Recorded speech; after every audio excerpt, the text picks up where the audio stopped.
இடைவெளி எப்பொழுது பெரிதாக இருக்கும் என்றால், அப்பாலே போ சாத்தானே, அப்பாலே போ சாத்தானே என்றால் அவன் போவதில்லை. அவனுக்குரியது ஏதோ உன்னிடத்தில் இருக்கிறது.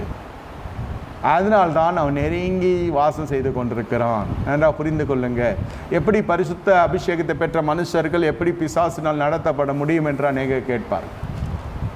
தாவீதை ஏவினாது யார்? பிசாசு. தொகைகளை எண்ணும்படியான ஏவுதலை கொடுத்தது யார்? பிசாசு. தாவீது எப்படிப்பட்ட அபிஷேகத்தை பெற்றிருக்கிறான் என்பதை நீங்கள் அறிவீர்கள். அவனுடைய ஆரம்ப அபிஷேகமே கோலியாத்தை வீழ்த்துவது தான். கோலியாத் தேவ சாயலற்ற பெலிஸ்தர் ராட்சசன். உங்களுக்கு தெரியாததெல்லாம் ஒன்றுமில்லை. பிசாசை துரத்தும்படியான அபிஷேகத்தினை பெற்றிருந்தாலும் உங்களுக்கும் பிசாசுக்கும் சம்பந்தமுடைய காரியம் உங்களிடத்தில் இருக்கும் என்றால் நீங்கள் அந்த பிசாசால் இயக்கப்படுவீர்கள், நடத்தப்படுவீர்கள். இங்கே இயேசு கிறிஸ்து இந்த இடத்துக்கு போகிறது பிசாசினால் இயக்கப்படவில்லை. மத்தேயு சுவிசேஷ புஸ்தகம் 4